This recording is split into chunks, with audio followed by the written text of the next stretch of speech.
guys, this is Eagle Sci-Fi Modeler. Today I'm going over a review and build of the Revell Star Wars Republic Gunship. I purchased this kit off eBay for about $10 including shipping. This is I believe recently released, Revell from Germany I believe, so I don't know if it's readily available in the States, but it was available on eBay and it arrived pretty quickly. So just a little bit about the model itself. Again, I believe this was released this year. We have Revell level 3. The scale of this is 1/172, I believe. With it comes with 30 parts. 2 of those are to stand, and it's what I believe a lot of people call the pocket model. And here's the finished model put together. It's about 3.5 inches long, and the wingspan is approximately 4 inches. It's cast in white, so you do have to paint the model. It comes with many clear pieces to make up the weapons pods on the side of the ship and on the wings. I'll get a close look on that. And again, it's not a beginning model. It's not necessarily a snap tight model, though some of the pieces do snap together quite well. The fit of it's very good.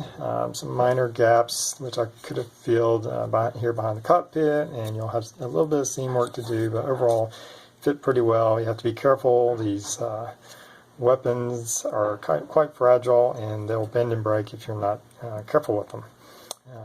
This is not one of the Revell's build and play type models, even though it's a small size. Again, I said it came unpainted. It was cast in white.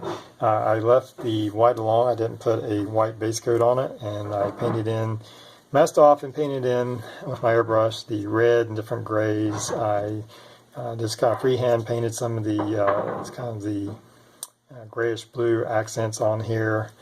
Came back in with a panel line accent color from Tamiya, and I also used some dry pastels to bring out the panel lines and put weathering on the ship. I tried to stick somewhat close to the paint scheme that's provided, and I'll show you more about that in just a second. But here we go, just a quick look. You can see underneath it comes with a little hole for the simple display stand that is provided. But the parts did fit quite well. Even the clear parts fit on the wings pretty good. Those are actually just snapped in and didn't require gluing. The biggest part you're going to need gluing to get good is when the 2 halves of the ship come together. So there's a quick look at the model. I want to go over this. One of the things that's really nicely provided is this color instruction book. It does come with some decals that are quite small, but I use most of them. Some of them I try to hand paint in. Here's a look at the parts that you'll get. The different sprues, the halves, the wings, the upper part, the clear part, and altogether that's 30 parts. So, but the instructions are nice in color. It helps break down the color scheme if you want to be very accurate on your paint scheme, at least as to what this provided.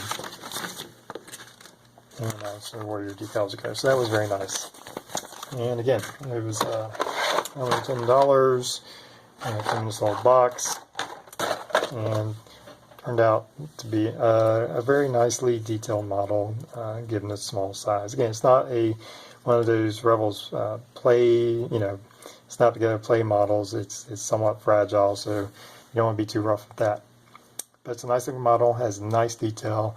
I really like it. I look forward to getting some of their other kits that I've seen. I believe you can get Darth Maul's Scimitar, and I believe I've seen some others that are packaged like this. Again, they run about $10 including shipping.